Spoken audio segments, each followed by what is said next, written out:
What's up, everyone? Welcome back to another episode of the Hookers Podcast, episode 183, and we are back with an absolutely incredible review of last night's UFC Apex card. I know everyone's so happy to talk about this one today. What a fucking segue into the intro. Oh my god. We got so much and so little to talk about at the same time. I don't know, man. That was a good one. But before we get into all the good stuff, the reason why you guys are here, like and subscribe if you enjoy the content. Let's go. No one has any idea what's going on. Oh my god. It's one of those things, you know, you had to be there. But speaking of you had to be there, last night in Las Vegas, Nevada, UFC had some fights going on in the classic Apex. We all know and love it. Where barely Headlines. anyone was there. Hey, they got about like 50 people, including the staff. They had the South Korean actor. That's very true. They did have that South Korean actor. That is true. I do remember that. But in terms of like between that or an arena show, you know, that is barely anybody comparatively. Hey, they sell still more tickets to the Apex than the PFL can in America. It's a crazy sight to see. I don't understand it. That's the solution. PFL needs to start holding events in the Apex. Bro, that would be so funny if like, oh my. Everything comes full circle. But yeah, last night, main event, we had a welterweight scrap between Gilbert Burns and Michael Morales, which at the end of it really didn't turn out to be too much of a scrap. It was just sad. Yeah, man. Michael Morales, he gets the first round finish over Gilbert Burns. It was just easy for him. Yeah. He was just way too big. He was way too long. The power was too there. Like it. Yeah. But yeah, go. Yeah, no, 2 knockdowns in the first round. Like, and honestly, it probably should have been stopped after the first one. Michael Morales, just like one of the things I was saying that was going to be there was countering off that, like, when Gilbert Burns goes in, usually he starts with his back end and then he tries to come over with his left and then, like, backs out. And on that back out, he's kind of like this, but, like, there's a way to get in there. And that's what Mike Morales did. Had a good just uppercut right into there and just knocked him down. I think that was the second. That was the first knockdown, and then just had him up against the cage the rest of the time after that. Yeah. You know, that fucking, like, once he finally, you know, like, went after him, really trying to, like, get the finish, it felt like he just had no respect for Gilbert in there, like, once he decided to. It only, because how long did the fight go in total? 3 minutes, 39 seconds. So it was, probably, like, 2.5 minutes in or about, like, you know, when he started, like, to put on that combo, and it's, like, the fact that it's like, within 2.5 minutes, Gilbert, he got a takedown on him, instantly gave up the back and right, but like, you know, just built the base up to his feet just like it was nothing. No problem with that at all. Fucking Gilbert landing some good counter shots in there, some good left hands, some good right hooks. None of them phased Morales at all. For it to take 2.5 minutes of him fighting Gilbert Burns and just be like, I am just putting him away. You know what I mean? And he just goes out there, gets it done. Like, it's like, obviously Gilbert, 38 years old, he's on the older side, like, you know what I mean, and just like he's at the end of his career, but like we know that he's still dangerous, and like if anything, it's gonna be the first round where he can like get some stuff going too, you know what I mean? And to just walk through him like that was damn fucking impressive. No, it really was. Like, that is the thing, like, that we need to remember. Like, even though we're all sitting here talking about Gilbert Burns and like the fact that he's older, he's on a losing streak now, 4-fight losing streak. That losing streak is, before this, was Bilal Muhammad, former champion, Jack Della Maddalena, now current champion, John Brady, who was at the time of this fight ranked #1 contender after beating a former champion. Like, ends up as a champion one day, would not be surprised. Wouldn't be shocked. Yeah, exactly. And then like the only then now still takes the fight to Michael Morales, who is an up and coming 26 years old, 25 years old, undefeated, can clearly go the distance and just like win that over people, but still just out here knocking people out the way he did Neil Magny in his last fight, which was his step up. It's like Gilbert didn't need to take this fight, but here he is, like Yeah, sure. We can do it. Gilbert has said, like, in interviews, like, he doesn't mind being the gatekeeper. He's never going to say no to anyone. So, like... And because that's where I was going to say, like, with that mentality of, like, oh, he doesn't need to take it. That's where it's like, I've heard him say where it's like him specifically saying, like, oh, people, like, are saying, oh, I don't need to take this. But he's like, I don't look at it that way. He's like, I'm on a losing streak. I have to give this guy the opportunity. Like, that is literally how he looks at it. And it's like, and because he's just an old school fighter that, like, understands the fight game. And you know what I mean? And, he's just like, yeah, man, that's, like, what it is. Like, I'm on a 3-fight losing streak. Who am I to say anything about who I get to fight next? You know what I mean? Like, and it's just... And I get it, and I respect it. I love him. Like, it's like, but when I say Gilbert, he doesn't need to take it, I don't mean like, oh, call all of your shots. But it's like, bro, as a 38-year-old man on a losing streak, maybe take a guy that isn't as dangerous. You know what I mean? That's all. That's 3 all I inches mean. Taller, 8-inch reach advantage, right? Like I said, undefeated, and it's not one of those things where it's like, oh, he's 25 years old and he's 8-0. He was literally 17-0 heading into this fight. Like, right? Like, doesn't have like all the UFC experience, but that's still a lot of reps of getting in there against different people and just getting it done. It doesn't matter how good the competition. Like, it's just one of those things where it's like time over time doing it again. You know, and I forget like who said it about Wonder Boy, but it was just like, like he was like 52-0 as a kickboxer, and it's like, okay, you probably didn't fight all the best guys, but you don't always fight at 100%. So to still go in there and still be undefeated 52 times, like, that is impressive. That's something you have to respect. And as a 25-year-old having now 18 wins, getting a great top 10 win in Gilbert Burns, like he is just another one of these welterweight guys that we have been talking about for years at this point of he's gonna be something at this point in this division, and now's the motherfucking time. He has finally cemented himself as a top 10 contender. Yep. No, for real. But just to get back real quick to the point of like Gilbert Burns not having to take this fight, like the thing is, or not taking this one, and like being a 38-year-old man, taking like someone who's less dangerous, like where he's at in the top 15, he was ranked number 8. There's not really anyone else in that division who's like less dangerous at that point. Vicente Luque is not going to fight their teammates, and it's not for a championship. They said they'll fight for a championship, but they won't fight for anything else. MVP can knock him out. Carlos Prates obviously would be a huge issue for him as well. Then, like, at that point, it's either Covington or Wonder Boy, and I guess Covington out. No, exactly. So, like, then there's Covington or Jeff Neal, and Jeff Neal is dangerous the whole fight as well. Covington not as much, so it's like, it's hard to be like I mean, like, Covington is obviously like the least dangerous fight for anyone in this division, just in terms of damage and anything. You know what I mean? It's like, you could, like, okay, you might end up but it's like okay, like, whatever, you're gonna have an annoying fuck talk some shit to you because you lost. You know what I mean? That's nowhere near as bad as getting knocked out in the first round. You know what I mean? Like, I do agree with that, but it is just one of those things where it's just like everyone else after that, like below Covington, though, that's still dangerous fight. Yeah, no, 100%.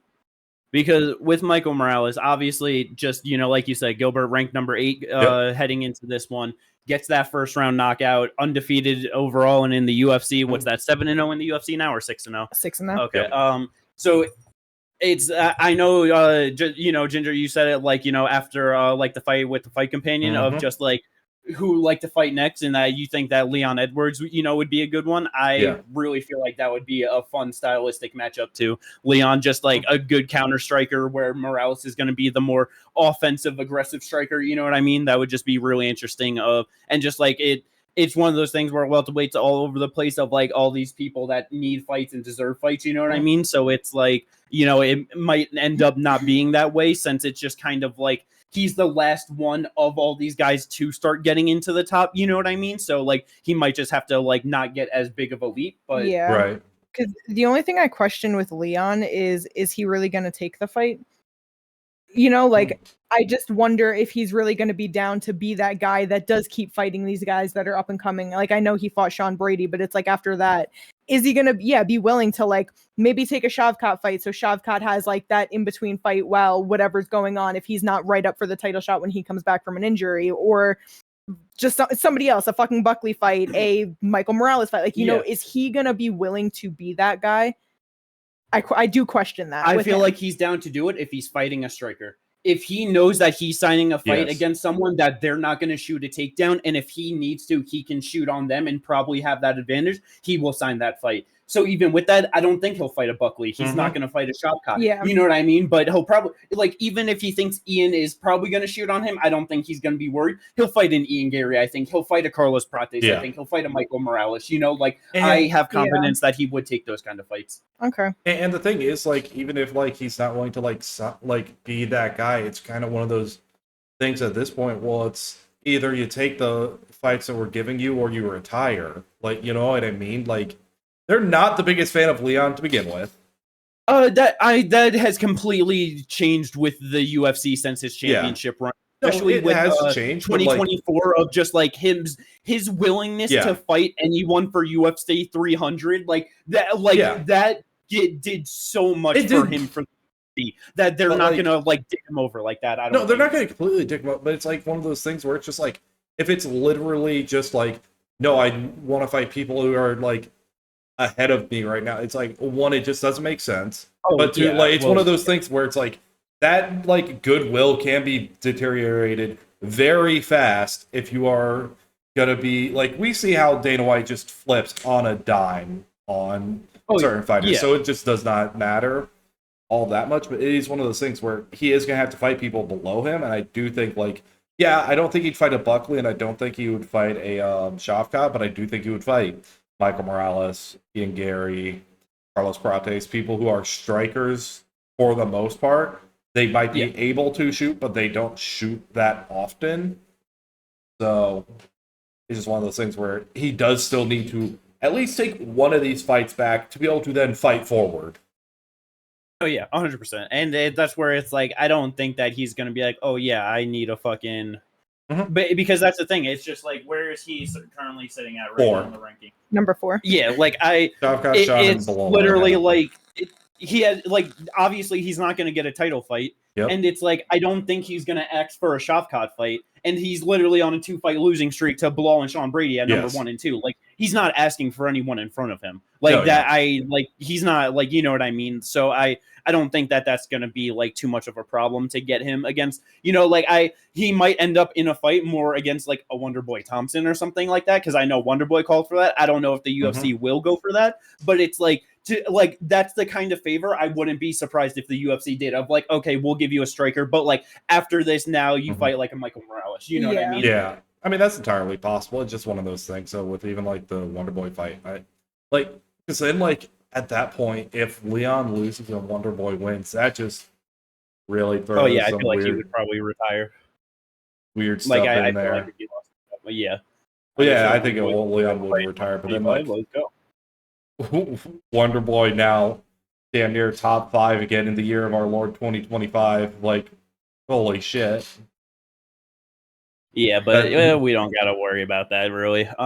One thing that like I do want to say with Michael Morales, just like moving up into the division, because it's like a lot of times like I don't like certain things of just, you know, like obviously just listen to like other fucking content creators and stuff, and it's like I'll never like listen to something and be like, oh, this is my idea of like, you know, hearing it, but like listening to the fucking Weasel break down the fucking main event, there was something that he like, you know, brought up that I did not realize in the fight that I feel like I just have to bring up. Every single time Michael Morales went to go like commit for like a big punch on Gilbert, both of his arms were fucking like going out to the side. Like he would like load up on the right hand and his left arm like comes like all the way out to the side. And it's like, that was just something where I'm like, yo, if that like, if he's just is doing that consistently where like, oh, I'm going for a big strike and his arms are just coming out, he's gonna get caught by some of these guys in the top of the division that are one like as tall, as long, and just like as good or if not better strikers than him. So like I feel like that's something that could be like really dangerous for him looking forward. That is the thing. Like I think it definitely is going to be dependent on the fighter. I don't think like someone like a Sean Brady is going to be able to capitalize off that. No, yeah, but like but I mean, shit, Sean Brady, he could easily duck under and go for the takedown. Exactly. Yeah, no, that is true. It is just one of those things where it's like I'm trying to think of the technicality of a lot of these fighters and their striking and what they'd be able to do. I think Shopguy and Sean would both be shooting a takedown under those. I don't think Shopguy is a devastating striker too. He is, but big shots to counter. Ian Gary's going to be countering. Ian Gary. That's just something. I feel like Ian Gary could definitely find the straight shot into there and just be faster with it and have the footwork to easily capitalize on it. And then I feel like Buckley's that wild card of you're not really sure what he's going to do because he can easily explode forward and just put some big shots on him while he's open. Or he too could just be taking you down, and now he's gonna blast him with ground and pound. And then there's Carlos Prates, who I think moves back and is able to, or just sits there and then just loads up a strike of his own and just is able to get a straight one in there.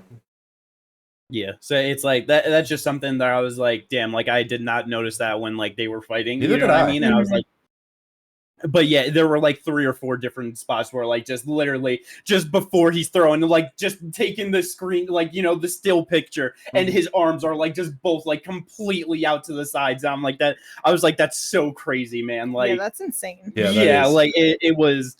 Yeah, so I was just okay, that's definitely something where it's just moving up, depending on what kind of fight he gets next. That's definitely something I'm gonna be looking for of this is a potential path for someone to exploit, That actually makes me a lot more interested in the Leon Edwards fight. Yeah, because he's an incredibly great counter striker. No, exactly. So how is he, if he's able to see that in what Mike Morales does, then it'd be very interesting to see how he actually is able to try and counter that, because Leon has fast head kicks, he's got good straight punches, he's going to be able to find his way in there. Yeah. So it's, yeah. And it's one of those things, 25 years old, biggest fucking opportunity for him, main event, you know what I mean? The toughest guy. So it's could easily just be one of those things of just, in the moment, just fucking, you know what I mean? Just the nerves, whatever, but yeah, either way, great win for Michael Morales. Gets himself the $50,000 performance bonus for that knockout. Very much deserving of that. Yes. And yeah, just can't wait to see where he goes from here. And Gilbert, that shit was just so sad, man. There's fucking just the emotions and shit. 4-fight losing streak. It's one of those things where it's obviously it's hard for especially someone like him where he is a bigger name but not a big star, Yeah. And it's just the streak that he's on and everything of where he actually goes if he does get if he does still want to fight. The only fight that I feel I would be interested in right now is him versus Colby. Because that was just obviously they're both past their prime at this point. That was a fight where both in their prime, it would just seemed like Colby had zero interest of ever taking that because just stylistically a nightmare matchup. So it's just and saying earlier, that's not one I'm worried about Gilbert taking big damage in. So I would like that for him. I would love to see if Gilbert's able to sub Colby. Bro, put that fight in fucking Miami. Gilbert gets a fucking win or something and he retires. That would be awesome for him. That would be so fucking sick. Yeah, no, it would be. I'd really like that. Even though, he said, he wants the worst welterweight after this. We got Vicente Luque versus Holland. There's a potential for a Colby Holland. Colby Holland? I thought you were gonna say Gilbert. Yeah, Holland. I know. I was gonna be, oh no. My God, yeah. I don't know. We'll see. I don't even know. Colby, maybe. I don't know. Oh my God, I think he would take that fight. I would love that. I would love the lead up to that. I was about to say the press conference for that would be insane. That would be so good, man. Oh yeah. But moving on though. Co-main event was supposed to be Rodolfo Bellato versus Paul Craig, but a couple fights before that happened, fight gets canceled, medical issue, undisclosed, you know what I mean? I wake up this morning and I just see that this motherfucker got herpes and that's why he got fucking pulled off. And it's just, that was just such a crazy thing to wake up to this morning of what the fuck, bro? Yeah.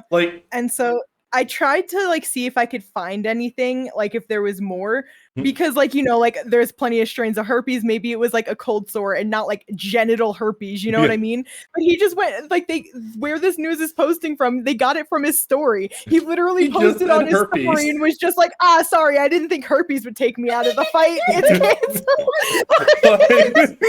What does that Yeah, it's crazy. One of the wildest statements of a fighter to right. I didn't think herpes. I mean, fighters have been insane for a while. Johnny Morrison tried to fight and he had AIDS, like literal HIV. Yeah. And it's just like, guys, you're putting so many people in danger by doing shit like that. Like the staph infection and not disclosing you had staph infection. You could put so many people at risk. Like, but yeah, so that was just another notch in MMA history in UFC lore. So that's something. So the new co-main event ended up being what was the feature bout: Marion Santos taking on Sodiq Yusuff. Both of them moving up to 155 pounds for the first time in the UFC. And then fucking heading into this, Kate fucking let me know of like, brother. Yeah, I can't believe I kept letting this slide because I've known this for a while. But the way he's fought, he's been in weight classes all over the place. Everywhere. Because he is only 24 years old. He made his debut in 2019, it was? I think so, yeah. Yeah. And he made his debut at flyweight. 125 pounds is where he fought at for a little bit. Then he jumped from flyweight to 141 to lightweight to bantamweight to lightweight to 176 and then to featherweight to like he was just all over the place. So him going up to lightweight now wasn't like the craziest thing because he actually kind of settled at lightweight for a little bit. Yeah. And then went from lightweight to bantamweight again. And I don't know. So but yeah, because he's not new to this. He's true to this. But it's the weirdest thing. But yeah, going into it though, as soon as I fucking seen him, like that dude looked fucking barrel chested and like just looked so much wider than he did before, like against Francis Marshall. Which was like, literally only 2 months ago? Yeah. Yeah, because it was March that he fought Francis Marshall. And from that fight to this fight, he looks so much bigger. Yeah, it's like it was not like fucking like just muscle, you know what I mean? Because like he was shredded and like because it's like fucking 145 abs, everything, you know what I mean? Did not have a six-pack going for him, like, you know, just.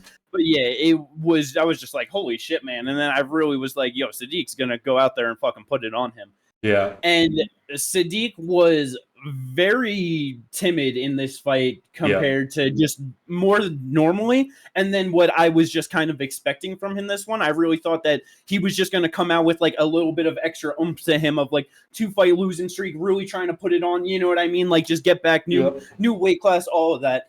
And he just was constantly a step behind Marion Santos in the striking and everything. It just... Well, round one was definitely his round, but that's because like Santos wasn't really doing too much.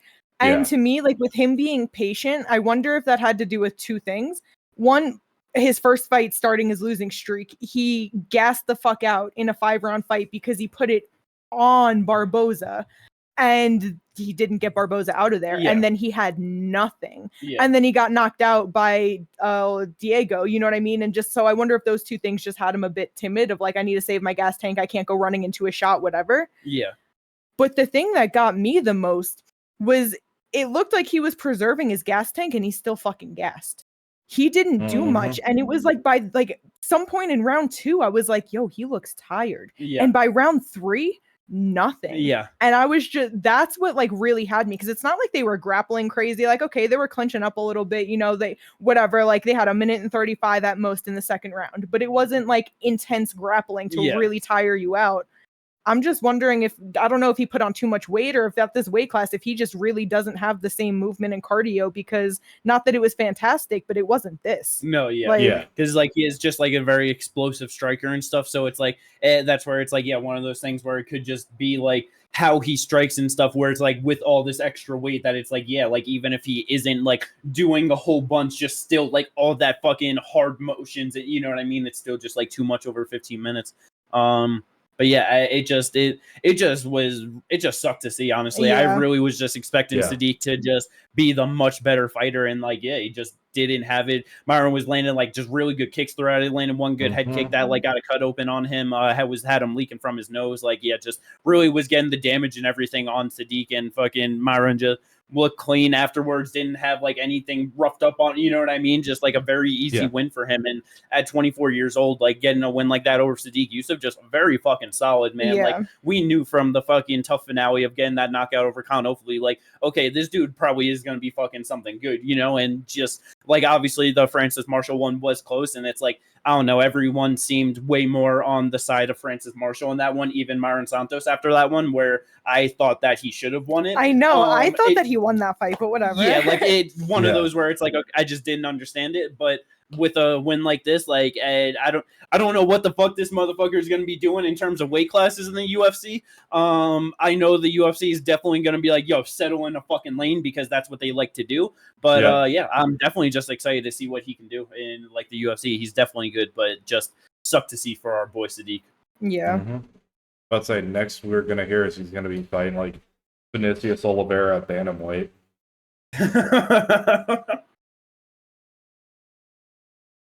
Give him Michael Chandler at middleweight. How about that? Give him a new notch in his career, you know? Bro, it's only 9 pounds up from the highest he's ever fought. He could literally just weigh in like 183 or something and be fine. But let's go. So yeah, we'll see. Definitely just still too early on and all that. See where he gets match made or anything like that. But for Sodiq, it just with this 3-fight losing streak now, obviously just the attempt at like the new weight class. It's what do you guys want to see from him? Where do you think the UFC goes with him? Like, just what do you kind of think is in the future for him? Because it's like I really just don't know after this. You know, like just former top 15 guy at featherweight, and now just like a loss like this. I'm just not sure. I truly do not know. Yeah, that's kind of how I'm feeling.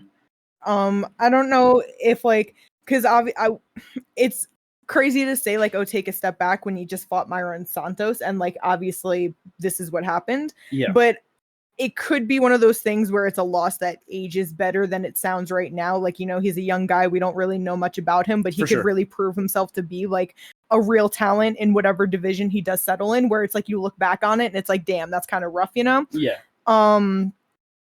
But it's like maybe somebody that like is solidified as a not top 15 guy, somebody that we know has been around. Like, I can't think of someone off the top of my head, but just, you know what I mean? Just outside of the top 15, more top 20 type shit, and just let him fight back there and kind of see what happens then. That's what I would like to see. I get that. Definitely, yeah. Because I feel like he probably does need like a confidence boost of a win back, you know, to like feel more comfortable in there. Somebody that's not so dangerous, somebody that he knows a bit more about than, you know, like, I don't know. Because he's only 31 years old. It's like he's still very young in his career. So it just sucks that it's like he's now 6-4 in the UFC, and going back 3 fights, he was literally 6-1, has only lost to Arnold Allen. Like, yeah. So, a name off the top of my head, which it's like, because I was trying to just think of like an older vet and stuff, and like, you know, just I don't really have one like off the top of my head that I feel like would just be like a good fight for him. But someone that did pop up in my head where it's like it still like has its dangerous factors to it, but I feel like just with the styles and everything, it should be good for Sodiq. Sodiq versus Slava. yeah. Because Slava can definitely get out grappled. And obviously he like is a big puncher and like, you know, will go, but it's like he is just really a boxer, which so like Sodiq is also a very good boxer. And I feel like he can just really find like the shots and the opportunities to like land on him. You know what I mean? Like, and then it's just like, I feel like that could just be like a really fun fight. And it's like, yeah, if he needs to clinch or grapple, like I feel like he would have those opportunities to like be the bigger, more physical guy to like just get him down and get those moments. You know what I mean? No, yeah, for sure. No, yeah. It's like that'd be a rough fight for Slava, you know, like which would kind of suck because it's like what he's like 3-3 or 3-4 in the UFC or something now. I'm not sure. No, yeah, there's definitely because like he is 3-4 and 1 draw. The UFC can't get out grappled. Because like I feel like it's, you know, like just like 8 fights in the UFC. I feel like he's pretty cemented like outside top 15. You know what I mean? No, like, yeah. And so yeah, I feel like that could be a good fight for Sodiq. Kind of see where he's at 155 pounds. And it's like shit. Chase Hooper landed a fucking wild shot to drop him. I feel like Sodiq could easily find a way to get a finish win in there. You know? No, yeah.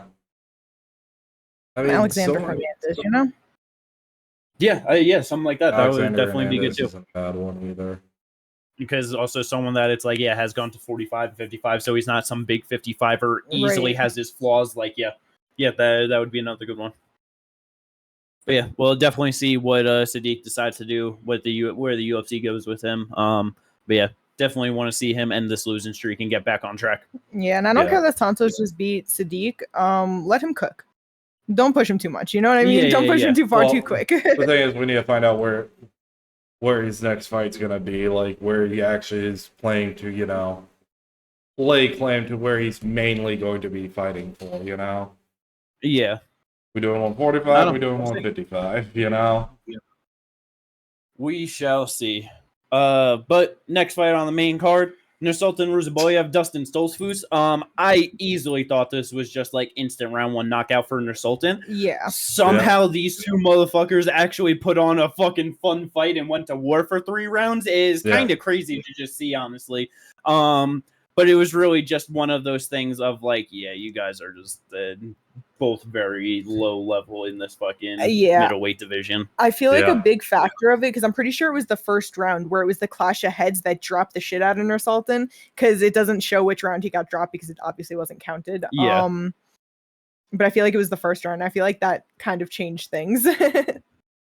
Makes sense. But yeah, there Sloppy was fun. Yeah, just fucking that's I don't know. One word is just not too much to really go into. Right? It's just sloppy fun, like you said. Sloppy fun. This is what happens when you're 6'5", but only have a 1-inch reach advantage on your opponent.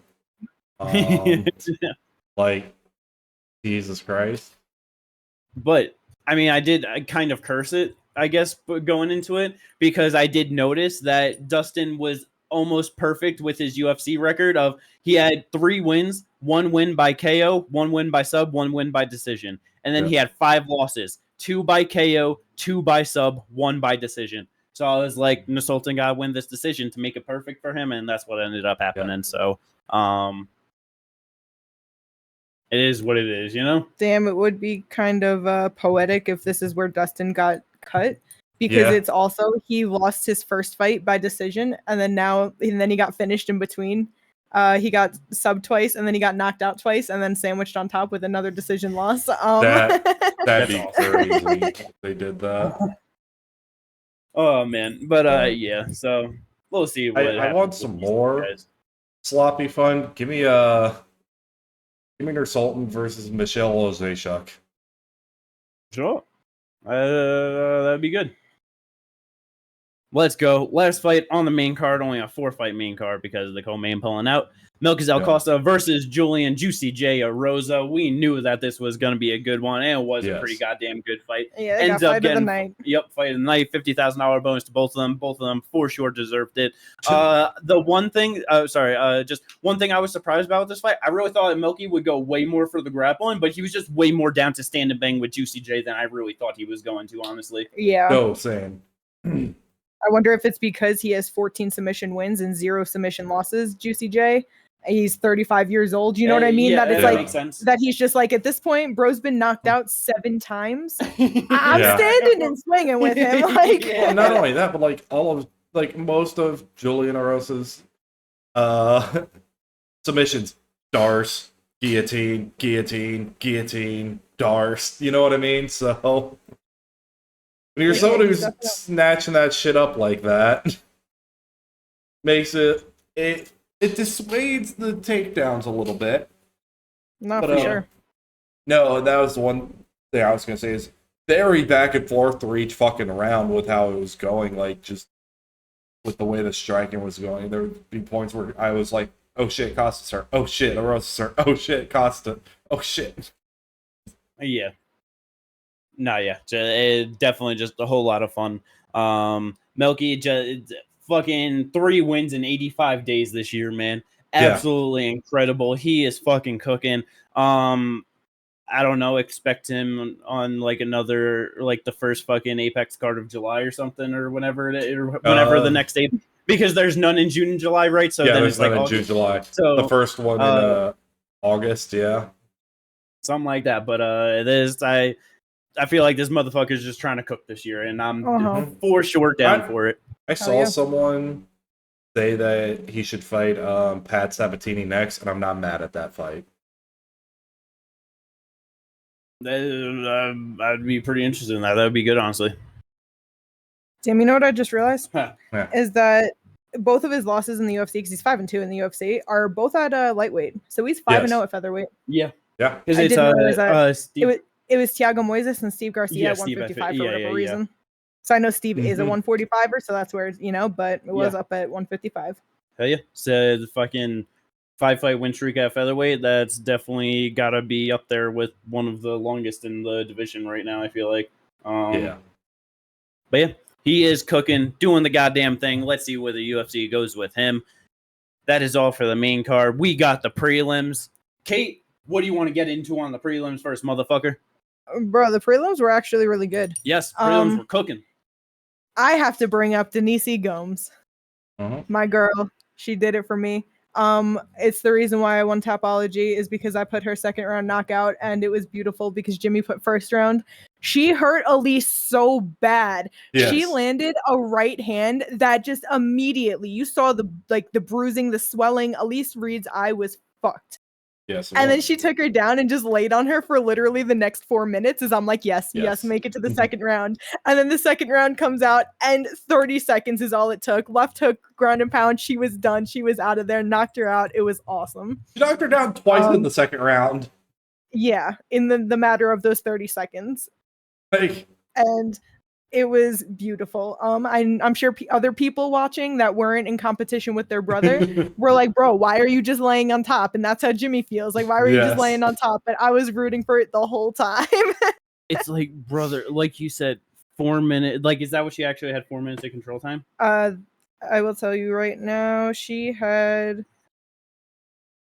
4 minutes 14 seconds. Yeah. Okay, well, in the first round, 4 minutes and 5 seconds. 4:05 in that round. Elise Reed literally 3 takedowns. Elise Reed literally had 5 minutes and 5 seconds to recover from the damage that she took in the first 55 seconds of the fight. 5 minutes and 5 seconds. 30 more seconds after that, she was out of the fight.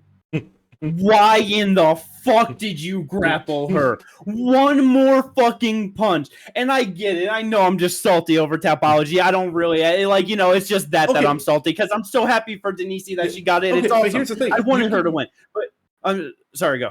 You'd still be salty about it because it's not like showing the greatest fight IQ. Like, you have them hurt right then and there. You could have gotten them out of there right then and there. But instead, you decide to control and get 3 takedowns in the round. And do nothing for with those takedowns. Like, that is the biggest thing that I do want to say as a takeaway is like, I am happy that she got the win, but it's like she should have gotten it sooner, and it is something that you don't want to make a habit of doing. Yes. Bro, am I bugging, or do you not remember the other 2 takedowns? Because I feel like she got her down and it was just that. Like, when did she get back up for this to happen 3 times? Yeah, honestly, I feel like it was just like I don't know. But either way, there's one thing I will say, and there's one excuse that I will give her. If she had her, like, all hurt and everything like that, and then she had the thought mid-fight of, like, you know, I kind of suck at grappling. Maybe I should, like, work on this a little bit. And then she was just like, okay, let me just, try whatever. And then, like, she was like, that didn't go too well. Let me, you know what I mean? That is the only excuse that I would give her if that was the thought process behind that of, like, let me get some of this going in here. You know what I mean? Because it's like, bro, she has no submission wins or losses. She does have 7 knockouts, 4 decisions. None of her 7 knockouts are ground and pound. None of them. Yeah, she did nothing on the ground. She just sat in top half. Like, this one is with now left hook to ground punches, but like that's like the type of shit where it's like right hook to ground strikes, but it's never like ground and pound. You know what I mean? It's punches, it's KO, it's knockout. It's like knees and punches. She's not doing that. That's the only thing that I could give her an excuse. But it's like, yeah, overall for that fight IQ, definitely very bad. But still a good win for her. Very nice to just get another knockout and get herself $50,000. So that's also awesome. Hell yeah. Ginger, what about you, though? What do you want to bring up from the prelims, man? So, when the fight started, it was one of those fights we were not excited for, and it was proving to be that way when Jared Gordon immediately takes down Thiago Moises in the first round of their fight. And we're like, all right, yep, that's what it's going to be. They eventually make it back up to their feet. And then Jared Gordon lands an overhand right that puts Thiago Moises out, like, knocks him down. He's pretty much out. One more ground strike later, and he is out of there. And that was just the exact opposite of how I thought that fight was going to go. Yeah. Not a shot. I thought that was going to be first round KO Jared Gordon. No, because then the only other two people to have done that were Joel Alvarez and Benoit Saint Denis. You don't think Jared Gordon is getting added to that list? Yeah. No. Like, to a fucking 30-year-old prime Thiago Moises. Like, right. Exactly. That truly was kind of like just ridiculous. I did it. Yes. Like you said, I did not expect that at all. One of those things where it's like, obviously it's the apex, and like we actually had a fight that was deserving of fight of the night, so there are only going to be 2 performance bonuses. It just sucks that he didn't get it because I feel like that just so deserved it. You know what I mean? Yeah.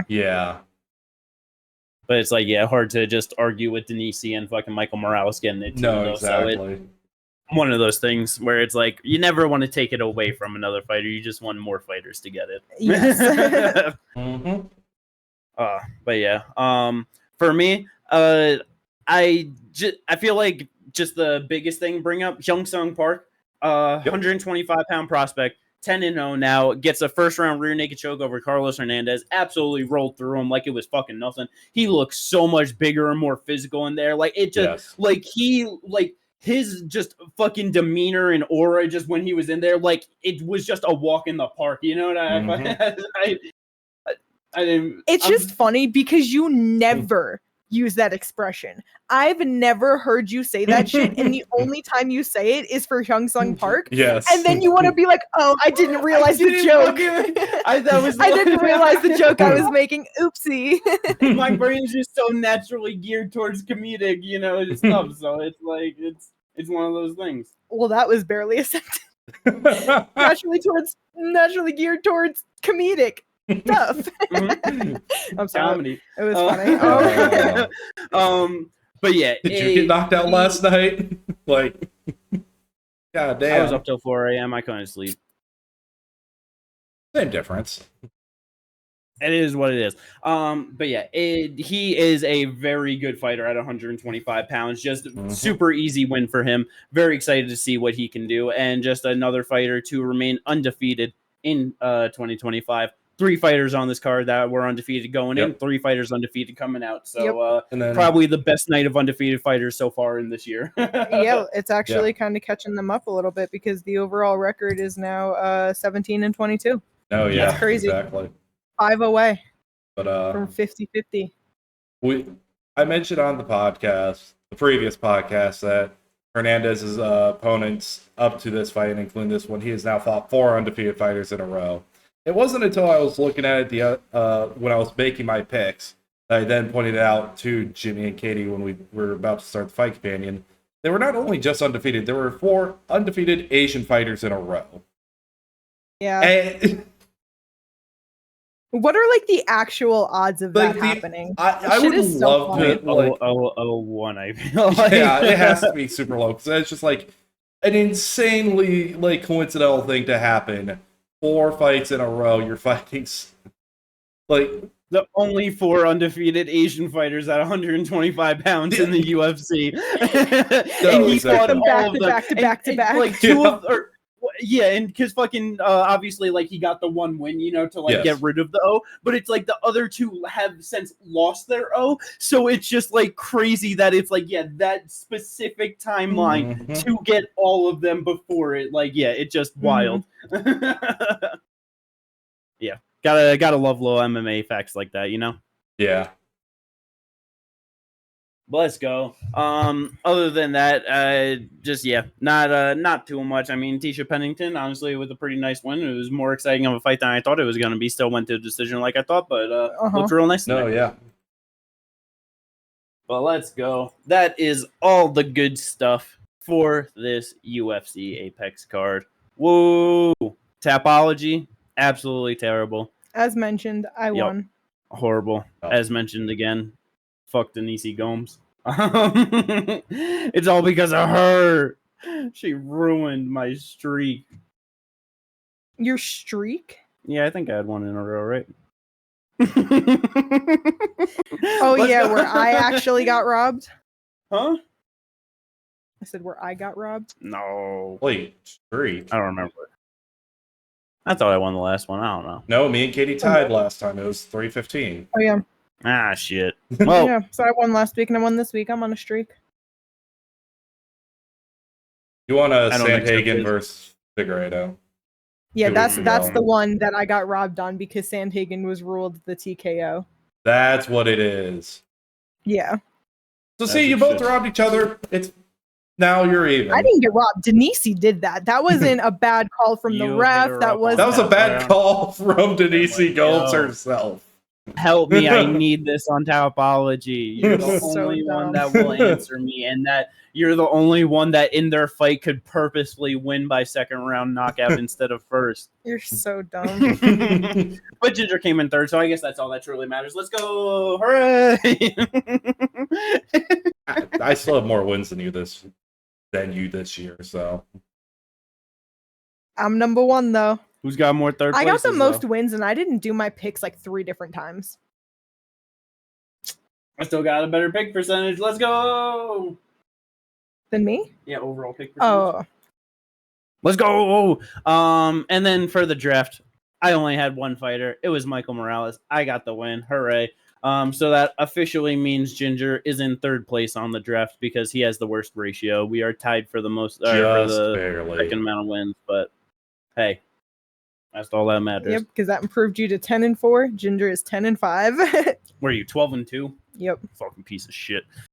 Kate's about to lose 7 fights in a row. I'm about to win 4 fights in a row. Ginger's about to, I don't even know how much he has, but he's going to lose half of them. Yeah. I'm not going on a losing streak like that. Oh, it's going to be real rough for you, Holmes. You're going 0-3 in one night. It's going to be crazy. You're stupid. At worst, 2-1. At worst, 1-2. I could see 1-2. I could see 0-3. Brandon Royval's been by big shots before. Manel Cop could probably find the timing, land something big. You're bugging. Probably doesn't happen. I would give Manel Cop about 5% chance to win that fight, but it could still happen. Oliveira by sub.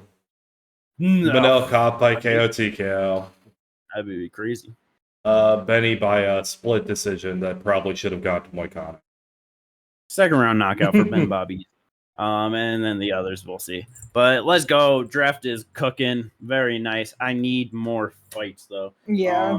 But I really do appreciate my 205 picks are absolutely going to do me right this year of just taking out the wrath on Nikita Krylov, man. It's just fucking great. No fight for me last year. You go 0-2 against me this year. Fuck you, Nikita. God damn it. No real hate. All just jokes, you know? Let's go. That is all the bullshit for this episode of the podcast. I hope everyone enjoyed it. Don't forget to like and subscribe if you did. And we will catch you, sadly, on no preview. Nothing coming up next week. But we got Aaron Blanchfield, Mason Barber after that.